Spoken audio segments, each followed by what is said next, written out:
Audio made possible by www.jackettome.com. Audio Fanfiction Productions presents Wide Awake. Fanfiction written by Angskata003. Fanfiction inspired by the Twilight Saga written by Stephanie Meyer. Chapter 16. Oatmeal Determination. Bella's point of view. I woke up at 10, swearing to myself I would never drink again. My head was pulsating. It wasn't quite as bad as Alice always made it out to be, but then again, I didn't get drunk enough to vomit in the hedges like Alice usually did. I think that probably had something to do with it. I opened one eye cautiously, squinting against the bright sun that I had only seen once in this room.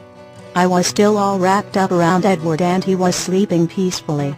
In fact, as I lifted my head to look at him better, I realized it was the first time I had ever woken up first and had the chance to watch him sleep.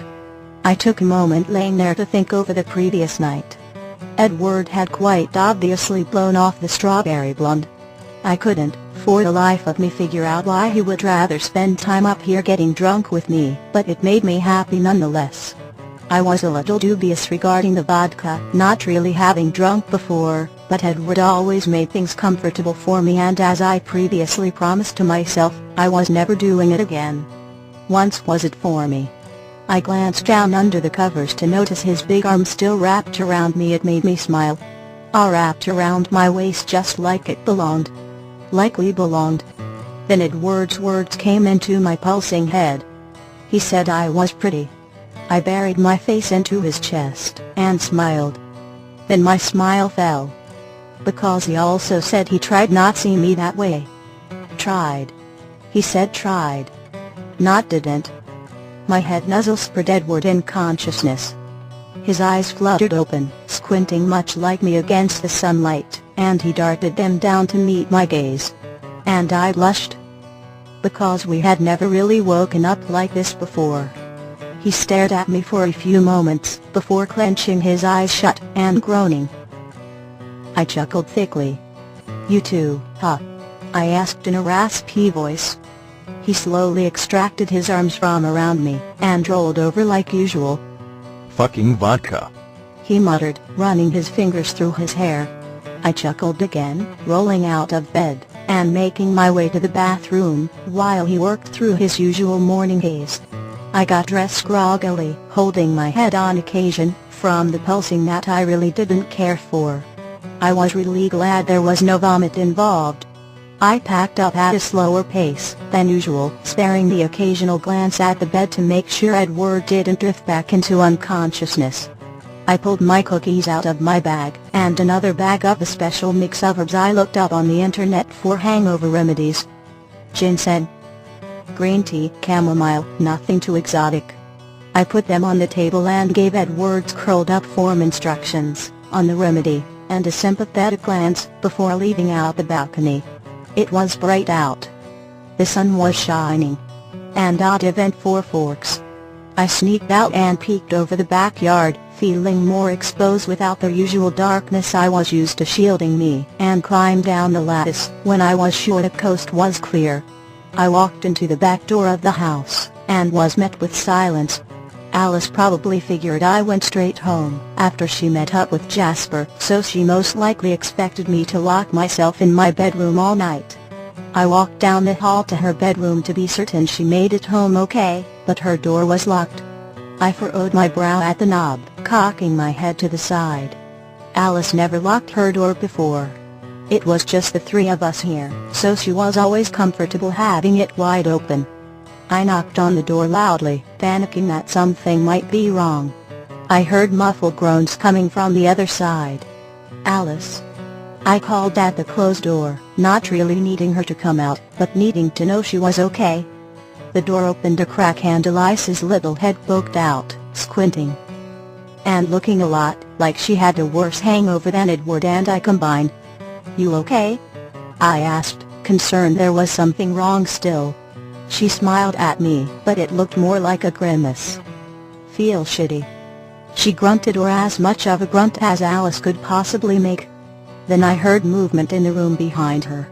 I furrowed my brows, wondering what could be in Alice's room, and then my mouth fell open in shock. "Alice!" I hissed incredulously, not even believing the situation was real. Then she huffed, looked behind her shoulder into the room, and squeezed out the door wearing nothing but her pink silk bathrobe. My mouth hung open even wider in shock.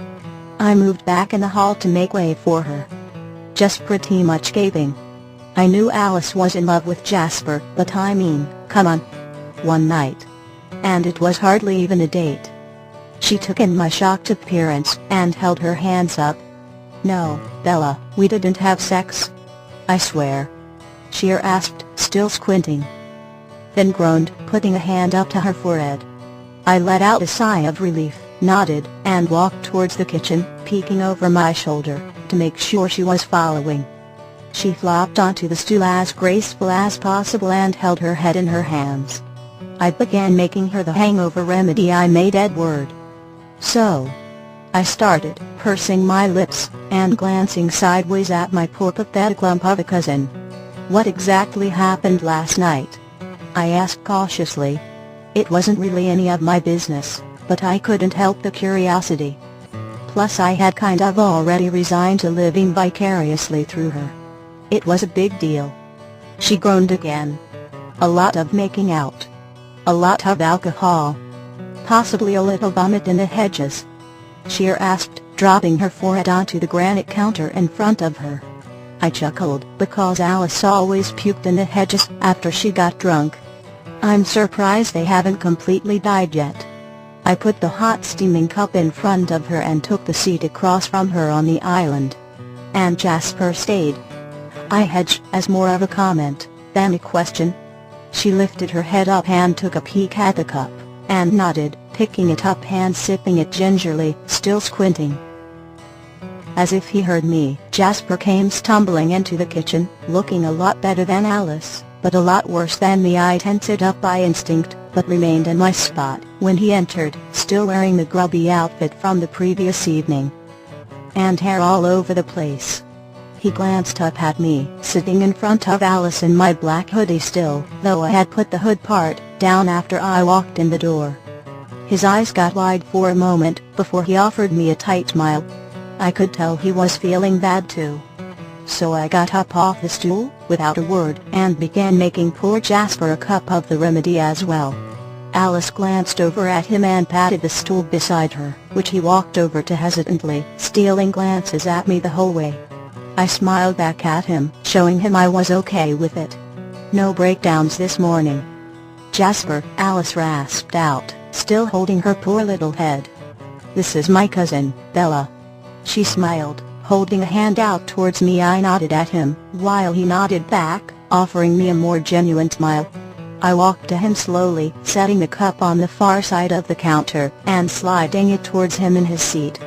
He glanced down at it and quirked an eyebrow. "It'll help the hangover," I said, quietly, walking backwards away from him, and sliding back into my stool. He hesitantly took the cup, and began drinking it, grimacing at the taste, but not complaining. I never said it was good. Just that it would help. The three of us sat there in silence for a few moments, them sipping their remedies, and me just looking down at my lap, and swinging my feet from the stool slowly. "I looked for you last night," Alice rasped from her seat. I lifted my head to meet her gaze, and she narrowed her eyes at me. I bit my lip. "I came home early." I shrugged, hoping she bought it, which she should, seeing as how it was very characteristic of me. "Yep," Jasper rasped. I flinched slightly, surprised to hear him speak up, but he was just staring into his cup. "I saw her leaving. You should have asked me," he said to Alice, smiling at her in a way that softened her face.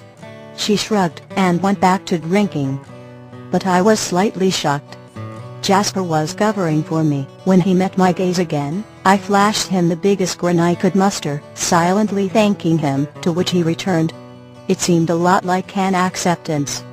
He wasn't going to tell Alice, and he didn't mind whatever it was I had with Edward.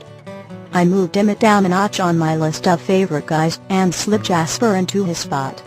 I was going to offer to make them breakfast, but Alice sent me a very pointed glace that told me she wanted privacy. So